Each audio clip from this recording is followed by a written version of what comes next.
masuk hatiku, ya Yesus. Datang sekarang, datang tinggal dalam hatiku, ya Yesus.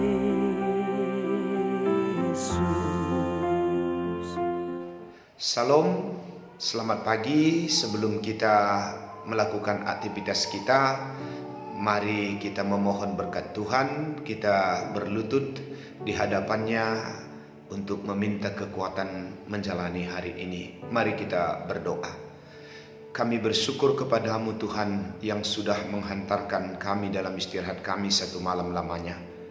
Sebelum kami melakukan aktivitas kami lebih jauh lagi, kami mau memohon berkat Tuhan pada pagi hari ini lewat firman-Mu yang akan meneguhkan, menguatkan kami untuk melakukan yang baik seturut dengan kehendak Tuhan. Di dalam nama Yesus Kristus kami berdoa dan ucap syukur. Haleluya. Amin. Saudara yang dikasihi oleh Tuhan kita Yesus Kristus, firman Tuhan yang jadi renungan kita pada pagi hari ini, Wahyu 22 ayat 20. Demikian firman Tuhan. Ia yang memberi kesaksian tentang semuanya ini berfirman, "Ya, aku datang segera.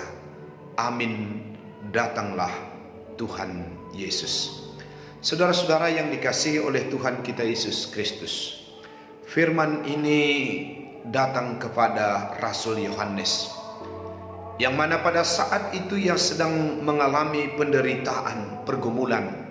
Ia dibuang ke Pulau Patmos, dan di sanalah dia menerima suatu penglihatan, pewahyuan dalam suatu perjumpaan dengan Tuhan. Kita boleh lihat dalam Wahyu pasal yang pertama ayatnya yang ke-9. Lewat penglihatan itulah Rasul Yohanes yang saat itu sedang menderita mempertahankan imannya, serasa dikuatkan kembali, diteguhkan imannya untuk tetap setia mengikut Tuhan Yesus. Rasul Yohanes adalah rasul yang terakhir hidup, kalau boleh dikatakan dari rasul-rasul yang lainnya. Karena itu, lewat penglihatan itu, ia melihat bagaimana Tuhan sebagai pemenang yang sudah duduk di tahtanya, yang menyatakan adalah, "Aku adalah Alfa dan Omega, aku adalah Allah yang hidup." Tentu saja lewat penglihatan itu sangat menghiburnya, apalagi ketika itu sedang mengalami tekanan, aniaya. Dan saat berjumpa dengan Tuhan, tentu saja menjadi suatu sukacita dan kekuatan baginya. Dan akhirnya lewat penglihatan itu jugalah Yohanes menguatkan gereja-gereja yang pada saat itu juga sedang mengalami aniaya.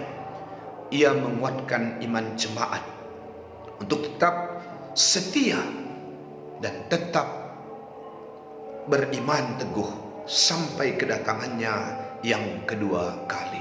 Sebagaimana tadi firman-Nya mengatakan, "Aku datang segera." Ya, Yesus akan datang. Tentu ini adalah janji yang meneguhkan iman, termasuk kita juga semua pada pagi hari ini. Saat ini dalam keberadaan situasi apapun pergumulan kita, ketika firman ini mengatakan Yesus akan datang segera, itu menjadi sesuatu berita yang meneguhkan dan menguatkan kita. Ingatlah bahwa Yesus akan datang segera. Memang kita tidak tahu kapan pastinya dia datang, harinya, waktunya. Tetapi apa yang bisa kita lakukan dari situasi saat ini, dalam suasana di dalam mana kita juga sedang bergumul, berjuang di dalam kehidupan ini, tentu saja sebagai anak-anak Tuhan, kita tetap melakukan apa yang baik. Sebagaimana Luther pernah katakan, anggaplah Tuhan itu datang besok pagi. Tetapi walaupun demikian, tanamlah apelmu. Artinya apa? Bahwa dalam menanti kedatangan Tuhan Yesus yang kedua kali itu, kita tetap melakukan pekerjaan-pekerjaan kita. Ora et labora, bekerja sambil berdoa. Jangan lengah, tapi tetap waspada untuk tetap setia kepada Tuhan. Kita dikuatkan, kita diteguhkan. Berita aku akan datang segera, ini benar-benar meneguhkan, menguatkan kita. Ibarat satu peperangan, di mana katakanlah itu 10 orang melawan 100 orang. Yang 10 tadi mungkin tidak lagi 10, tapi mungkin ada yang sudah korban 9, mungkin 8 melawan 70. Ya, mungkin juga 7 orang melawan 50. Bahkan akhirnya mungkin 3 orang sampai melawan 40 orang. Pada saat itu mungkin yang 3 orang itu mau menyerah saja, mengalah saja. Tetapi apa yang terjadi ketika dia mendengar dari radio bahwa ada berita bantuan segera datang. Karena itu bertahanlah, berjuanglah, jangan menyerah. Berita itu tentu saja meneguhkan, menguatkan mereka yang sedang berperang. Demikian juga kita. Berita firman Tuhan tadi yang mengatakan Tuhan akan datang, itu hendaknya meneguhkan, menguatkan kita untuk tidak menyerah dalam kehidupan ini.